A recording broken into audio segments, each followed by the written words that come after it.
I was at a dinner party in West London recently, and I saw this this fascinating social collision unfold. Oh, really? Yeah, there was this successful Japanese executive there. I mean, immaculately dressed, polite, wealthy, just trying to navigate a room full of the British upper middle class. I can already picture this. Right. And he was doing everything right, you know, by our typical meritocratic standards. He's talking about his achievements, his education, his appreciation for fine wine. Ticking all the boxes. Ticking all the boxes. And you could see he clearly expected that his success would just translate seamlessly, that he belonged. But it doesn't work that way. It doesn't, because then something really subtle happened. The conversation shifted to, like, a crumbling country estate, and this very specific self-deprecating joke about some obscure family line. The inside joke, the tell. The tell, exactly. The British guests, they didn't mean to exclude him, but the whole texture of the air in the room just changed. You could literally see him hit an invisible wall. It wasn't about money. It was about, well, texture. Yeah. The accent, the history, all the codes you just can't buy. And he was left just standing there, you know, wealthy, but so clearly new money, he couldn't crack the code. Completely outside the gate. Completely. And later that night, he's venting to me, calling the British system rigid and snobbish. But then I asked him a question that just, it stopped him in his tracks. And I said, is it actually any freer back home? Wow. And he just went quiet. Because we both realized the irony right then. In Britain, the hierarchy was a locked gate. You could see it, you could touch it, you understood why you were on the outside. It's explicit. It's explicit. But in Japan, the hierarchy is hidden. It's tucked behind this myth of everyone is the same. So in Tokyo, he wasn't excluded for being different. He was suffocated by the pressure to be identical. That is a perfect way to frame this. It really is. It made me realize we were looking at two completely opposite social traps. One that rejects you for not having the right history, and another that rejects you for daring to have any individual history at all. And that anecdote, it cuts right to the heart of what we want to get into today. It shows this tension between two profoundly different psychological experiences of status and society. Right. So our mission for this deep dive is to really investigate the psychological effects of navigating these two systems. On one side, you have that explicit, visible class structure, like in West London. It's overt, it's historical. And based on things you can't change, like lineage. Exactly. And on the other side, you have the implicit, hidden, but incredibly powerful, homogenous social structure, which is just so perfectly typified by Japan. You know, when you put them side by side like that, it really challenges what you might intuitively think, that one is just better than the other. The West's explicit system, it feels unfair because you're judged so openly on your background. But the Japanese model, which on the surface promises social unity, it ends up imposing this intense, unseen pressure that just demands total conformity. So the real question isn't which system is freer. No. It's which one imposes a more manageable psychological cost on you, the individual. Exactly. Which prison is more comfortable? Well, yeah. And we're trying to understand how culture doesn't just dictate social rules, but how it fundamentally sculpts our deepest sense of self-worth, our identity, and at the end of the day, our measurable well-being. Okay, so how do we even begin to measure that? Well, to do this, we're going to lean pretty heavily on some cross-cultural research that did just that. It compared how status impacts psychological health in the United States, which we can use as a kind of proxy for that individualistic, independent Western model in Japan, which, again, perfectly represents the interdependent collective model. And the findings, they just illuminate this crucial data-driven divide in how status is experienced and what actually determines whether you feel happy and fulfilled. Okay, let's unpack that study, because to measure the link between your social standing and your well-being, the researchers had to first agree on, well, how do you even define status? Right. It's a fuzzy concept. Very. So they established two core concepts. Let's start with the easy one, the stuff you can count and verify. They call this objective social status, or OSS. Right. OSS is purely external. It's all the quantifiable markers. Your level of education, your income bracket, the prestige of your job title. Would be the neighborhood you live in. Exactly. These are the visible rungs on the economic and structural ladder.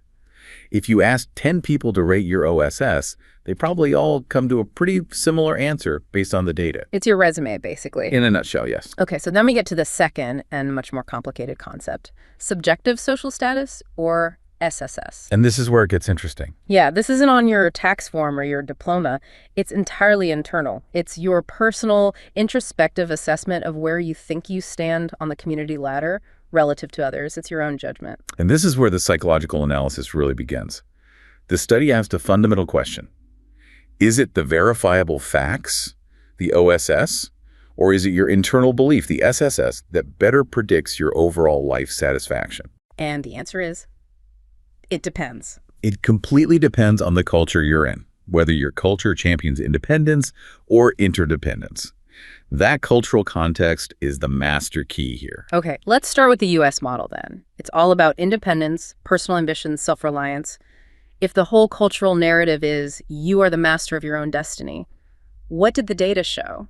In the U.S. context, SSS, that subjective internal judgment of where you stand, was the significantly stronger predictor of nearly all psychological well-being metrics. All of them. Pretty much. It correlated very highly with overall life satisfaction, having a clear sense of purpose, positive affect, which is basically just happiness, and critically self-acceptance. So to break that down, for an American, the data suggests that even if your objective markers, your income, your job title, are maybe lower than your peers, as long as you believe you're on the right track, or that your standing within your immediate community is high, that internal validation is enough to keep you psychologically healthy. Precisely. Because the culture gives so much credence to your own judgment, to your personal narrative of success, that subjective feeling carries tremendous psychological weight. You can kind of write your own story. You can. You can rationalize a low objective status by saying, well, I'm a struggling artist, but I'm spiritually rich and my community values my authenticity. And that narrative sustains the independent self. But I wonder if that carries its own hidden burden. I mean, if your happiness relies on you constantly validating your own internal self-worth, doesn't that create a kind of psychological fragility? You're always performing self-optimization. Oh, that is absolutely the hidden trap of the independent system. You're free to define success internally, but you are also 100% responsible for making sure that internal definition doesn't collapse. Right. And this is what drives the intense focus on self-help culture and therapy in the West. It's a whole industry dedicated to shoring up your subjective social status. If you fail, the system doesn't say, this structure is flawed. It says, you didn't try hard enough. Your failure is a failure of your own internal will. Exactly.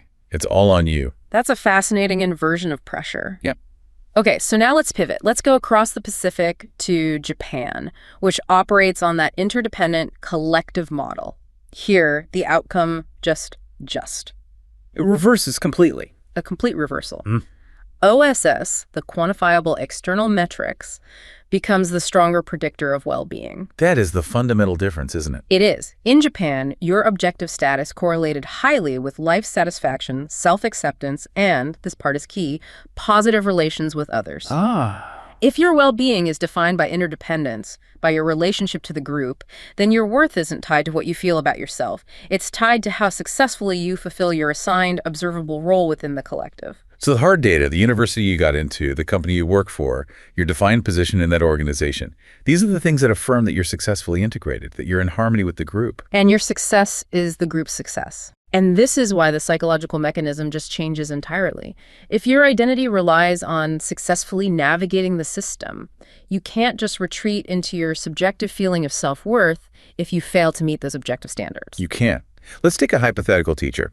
A teacher earning a relatively low salary, that's low OSS, but they feel highly valued by their students and their community, high SSS. Okay. In the US, that person is psychologically thriving. Their internal narrative validates them. Right. I'm making a difference. I'm making a difference. In Japan, that same person would feel an intense psychological burden. They are structurally failing the collective by not achieving the income or position that affirms their proper role in the hierarchy. That is a relentless kind of pressure. The system might promise homogeneity, this idea that everyone's the same, but the reality is you have to achieve objective success to earn your place and your peace of mind. And that pressure constantly reinforces the hierarchy, even though no one is ever going to explicitly talk about it at the dinner table. Like the opposite of the British dinner party. The complete opposite. And that recognition, that constant need to measure up, leads us directly into the cultural mechanisms that enforce this expectation of conformity. Because if the cultural goal is to minimize difference and make sure everyone performs their objective role, the system has to have incredibly sophisticated, powerful tools to manage individual behavior and identity. It absolutely does. Right. And Japan's cultural tendency to feel, well, a bit closed off. It stems from this deep, pervasive anxiety about the unpredictable nature of the stranger, or even just the unpredictable behavior of an individual. And that anxiety drives this unyielding pressure for behavioral conformity. This is where we have to get our heads around this fundamental split in the Japanese identity, this idea that you have to maintain a double psychic register. The structural division between the inside world and the outside world, what they call Uchi and Soto. Let's break that down. Uchi is the inside. It's reserved for your most intimate connections, your true feelings, your empathy. This is the realm of honghone, your true voice. It's the protected private space where the pressure to perform lifts, at least a little bit. And then there's Soto, the external world. And that world demands intense social reserve, known as Enryo. And this agreeable, expected public behavior, known as Tatemae. Tatemae, that's your external face. It's the mask you wear to ensure social harmony, no matter what's actually happening in your private home. Can we talk about Enryo for a moment? Because it's such a crucial behavioral component. It's reserve, restraint, deference. It's not just being polite. No, it's not just politeness. It's the active management of every interaction to prevent any kind of disruption or inconvenience to others. So what does that look like in practice? Well, think of it this way. Enryo demands that you refuse the first offer of food, or a drink or help, even if you desperately want it. Right. It's rude to accept immediately. It's very rude, because that implies the host didn't have to put in any effort. You have to insist, oh, no, please, I couldn't possibly, several times. You're actively performing resistance to appear reserved and mindful of the giver's effort. This constant management of your own actions, it just shows how deeply ingrained that psychological split really is. It is. And this inherent distance is why foreigners so often struggle to figure out the true depth of a relationship. Of course. If every single public interaction is mediated by tate, by this public face, how do you ever know if your Japanese acquaintance is a real friend, or if they're just being professionally agreeable because it's a cultural demand of the Soto realm? It creates this enormous emotional distance. And it makes the process of forging those true, intimate uchi bonds incredibly slow and arduous. The psychological labor required to constantly maintain tate and enryo in public must be draining. The sources we looked at had some fascinating, sometimes really jarring examples of how this split self manifests under extreme pressure. For instance, the note that some Japanese individuals might instinctively laugh when they're faced with devastating news. Right, like a serious cancer diagnosis. Yeah. And that reaction seems completely counterintuitive to a Westerner who would expect, grief or shock. But the laughter isn't born from malice or a lack of feeling. It's a culturally accepted, instantaneous defense mechanism. The news, the cancer diagnosis, is information that is just too much for the Soto realm. It's a vulnerability. It's an extreme exposure of the private hon into the public space. Exactly. And so laughter is deployed to deflect that intensity. It signals, I'm uncomfortable that this devastating reality is being exposed publicly, and I must revert to agreeable, light behavior to restore social harmony. Wow. So it's a form of emotional containment. It's designed to protect the collective and yourself from raw, disruptive reality. The pressure to maintain harmony is so immense that it can override what we might think of as basic human reactions like despair or anger. And this collective cohesion, it's reinforced by the deepest relational bonds in the culture, particularly through the concept of Amai. Amai. Yes. So we often hear this word as untranslatable, and it really is foundational to understanding Japan. So Amai originates in the mother-child relationship, right? That deep, almost spiritual dependence and the expectation of unconditional acceptance.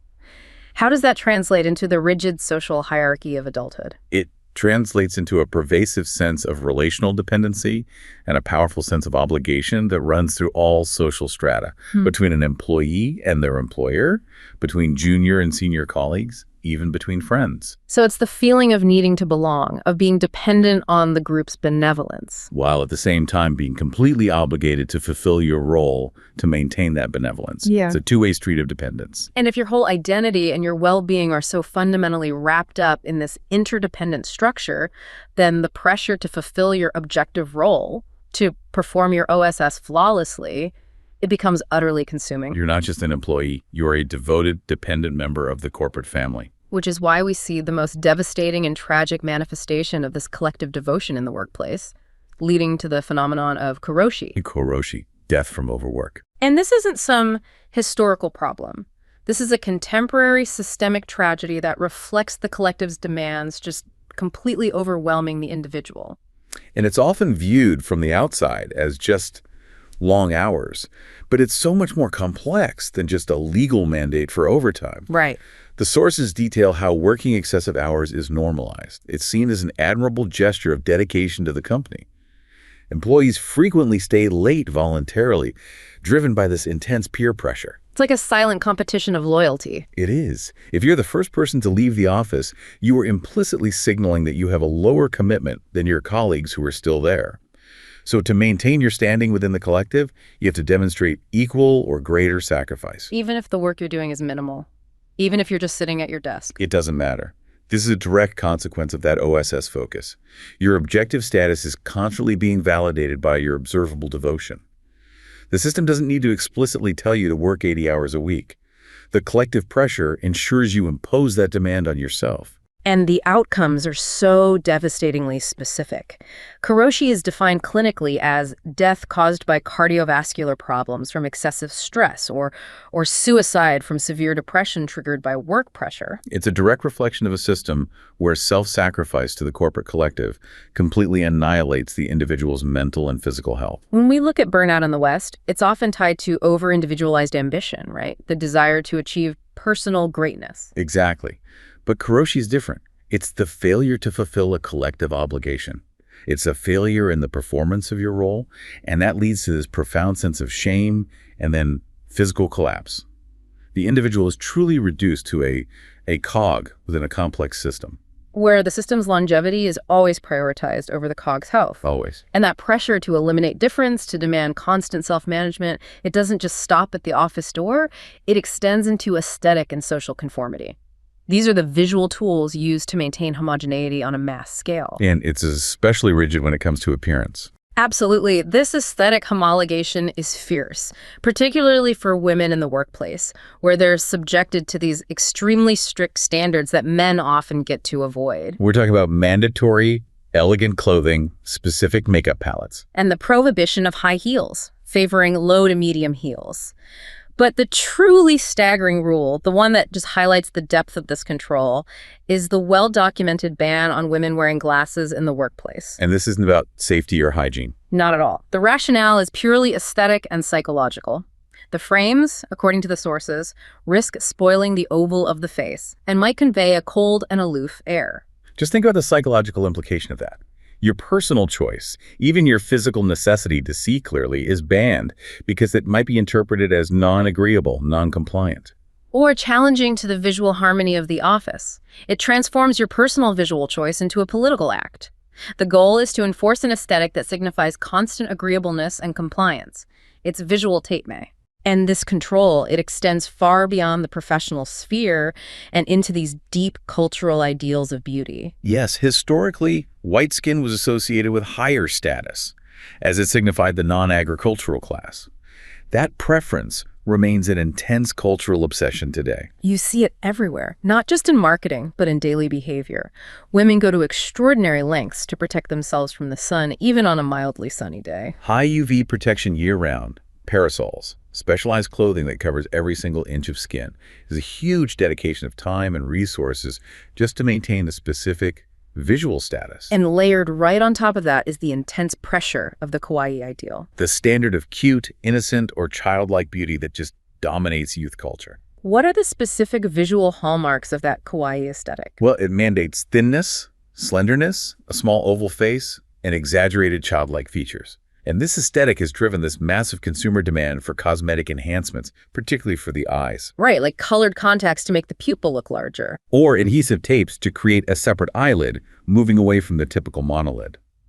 And perhaps most remarkably, the surgical accentuation of under-eye bags, which is often influenced by J-pop and K-pop trends to create that desirable, innocent, youthful look. It's a high-stakes, commercialized standard of beauty where you're expected to look perpetually innocent and non-threatening. And this pressure starts incredibly young. It's enforced right through the education system with rigid school uniforms. Compulsory uniforms are so rigid in their scope, they mandate not just your clothing, but your whole appearance.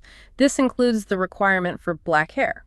So if a child has naturally lighter hair, they might be required to dye it black to conform. And the stated intention is equality, right? The prevention of social status distinctions among peers. That's the idea. We are all equal under the uniform. But the psychological effect is the systematic repression of individuality throughout your most formative years. Exactly. And this suppression of difference often leads to this massive counter-reaction once students leave compulsory education. We see this compensating release as many young people adopt these extreme street fashions. Like punk, or the ornate Victorian aesthetic of Lolita style, or shinuri. Shinuri, yeah. That's the modern, often stylized, postmodern take on the traditional geisha style. It's a very specific form of aesthetic rebellion. And it just illustrates the intensity of that release. After years of mandated black hair and conformity, young people reclaim their individuality by embracing these hyper-visible, extreme, and historically conscious styles. It's an emotional pressure relief valve, and it's typically exercised during the relatively relaxed university years. That brings up the strange cycle of the Japanese educational life. You have this immense, almost life-or-death pressure of university entrance exam. Which are famously brutal. Famously brutal. Followed by a remarkably relaxed university phase, sometimes as few as 3 hours of courses per week. It's a time for clubs and personal exploration. That university period is the brief, supervised break from conformity. But that freedom is explicitly temporary. Oh, yeah. The university system facilitates that crucial transition into the corporate world. It often secures job placement before graduation. And this immediately forces students to shed the punk hair and the Lolita dresses and revert to the ultra-conservative, standard dress and appearance needed for the highly stressful job hunting period. And then for their subsequent corporate life, so the system allows for this brief emotional decompression before the rules just snap right back into place for adult life. Mm-hmm. For a foreigner entering the system, the pressure is there, but the rules are largely invisible. Until you break them. And the experience of expats in Japan is so often defined by the sheer density of these unspoken rules. Right. The official regulations, like how to use public transport or what paperwork to file, that's the easy part. Right. But the constant need to police your own behavior against unwritten social norms becomes the major psychological stressor. What are some concrete examples of these unspoken rules that trip people up? Things like absolute silence on public transport. That's highly unusual for North Americans or Europeans. Or the rule against smoking in the street. Even though public smoking is allowed in designated areas, doing it while you're walking is a major breach of decorum. Even seemingly small things, like the order in which you stand in an elevator or the precise timing of a bow. Those are all unwritten rules that define your compliance. And the expat accounts we saw, they all confirm the difficulty of achieving true integration. They report feeling perpetually like outsiders, and they struggle to forge those deep, lasting uchi bonds with locals. Who are often perceived as closed, shy, and overly strict in their adherence to these behavioral codes. The language barrier often reinforces this social wall, but the root cause seems to be this cultural anxiety towards performance and failure. Oh, absolutely. The Japanese reluctance to speak English, even when they know it quite well, often stems from a profound fear of making a mistake. Culturally, mistakes are failure, and that failure must be avoided at all costs, even if it means sacrificing an opportunity to communicate. And that cultural pressure for perfection, it prevents the necessary vulnerability that you need for genuine communication and relationship building. You can't learn a language or build a deep friendship without risking mistakes and exposing your true self, your hun. And this is compounded by the cultural difficulty of having deep discussions or expressing dissenting opinions. Expats find locals are unfailingly polite, unfailingly agreeable. But going beyond surface conversation is incredibly difficult. Asking direct, private questions is considered rude unless you have an intimate relationship that's been forged over many, many years. This constant need to maintain Tatemaes just prevents the messiness and the confrontation that are required for true intimacy. Which results in this extraordinary social paradox. On one hand, you have this profound difficulty in establishing intimate connections because of all the social rules. Mm-hmm. But on the other, foreigners universally praise these core Japanese values that center on disinterested public kindness and respect. This is the hospitality paradox, and it's encapsulated by the term omotenashi. Omotenashi. It's a natural, unselfish kindness that's aimed at making the guest feel maximally respected and important. And it's highly functional and predictive. It's about anticipating your needs before you even ask. This is why cities like Tokyo are exceptionally safe and public spaces are so clean and orderly. The public infrastructure of caring is phenomenal. So you receive this exceptional functional care and respect, like a pristine public restroom designed to anticipate your every need, but you are simultaneously unable to ask the stranger next to you a simple personal question without violating social norms. The public system of care is flawless, but the interpersonal connection is rigorously shielded. And this tension, the extreme social distance combined with this intense public kindness, is what drives the need for tools to bridge that interaction gap. Expats noted that they required mechanisms not just to learn the rules, but to establish those deep, non-temporary social ties with locals. This is where we see design and technology stepping in, trying to create a kind of scaffolding for social integration to bypass some of that cultural anxiety. The concept of the Extra Agency Survival Kit is a direct response to solving this integration challenge. And the developers realize that you can't just give a foreigner a list of rules. That wouldn't work. The goal of the kit is to support integration without erasing the valuable learning experience of culture shock itself. Right. Integration needs to be facilitated through low-stakes interaction and by externalizing all of these hidden rules. So let's look at the components of this proposed kit. It's a physical product that connects to a digital ecosystem, and it starts with the X Guide. The X Guide is that immediate physical guidance. It's a booklet or a carnet with essential phrases, emergency contact information, and immediate tips for survival right when you arrive. Its main function is just to reduce that initial anxiety and give you immediate functional capacity. Just to ease you into the system. Exactly. And next up is the X Game, which is playfully named Sujiu-ai. The board game is brilliant as a social tool. I mean, games, by their very nature, adhere to rules, but they also foster confrontation and empathy and interaction in a controlled setting. A safe setting. A very safe setting. SUGOI simulates everyday social situations, so it acts as this structured icebreaker. It encourages language practice and dialogue between foreigners and locals, and it turns the high-stakes cultural lesson of learning unspoken rules into a low-stakes activity. So if the performance pressure is the problem, the game provides a safe, defined script for interaction. It circumvents the need for that raw, anxiety-inducing Han exposure. Precisely. And finally, you have the comprehensive digital tool, the X app.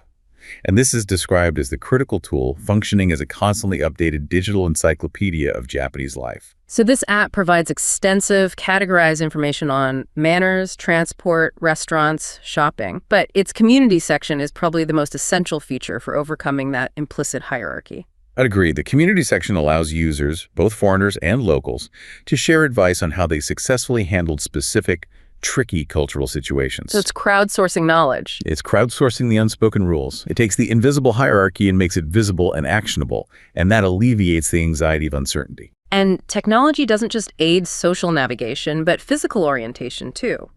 The sources note how features like AR integration are used. Right. The AR integration lets the visitor superimpose digital information onto the physical world as they're looking at it through their phone camera. It aids navigation, provides immediate context, helps with language interpretation by superimposing information onto signs or menus. It's providing practical, immediate context delivered visually. It just reduces that feeling of being completely overwhelmed. It's a fascinating application of technology to solve what is fundamentally a deeply ingrained social and psychological problem, the distance and anxiety inherent in the inter-Timan culture. And that technological approach, it leads to a final point about the digital comfort zone. In a society where conformity pressure is so high, you see realities like otaku. The intense hobbyists, often socially withdrawn. And hikikomori, the social recluses. For these socially cautious individuals, virtual spaces like the metaverse or these digital communities could offer a profoundly needed environment. The use of an avatar, or just the anonymity of the virtual space, provides the buffer you need to avoid the performance anxiety that defines real-world Soto interactions in Japan. It allows for the expression of personality, of your Han, without the high cost of failure. That's the hope, anyway. That is the hope, yes, that digital spaces offer a freer, less pressurized environment to interact.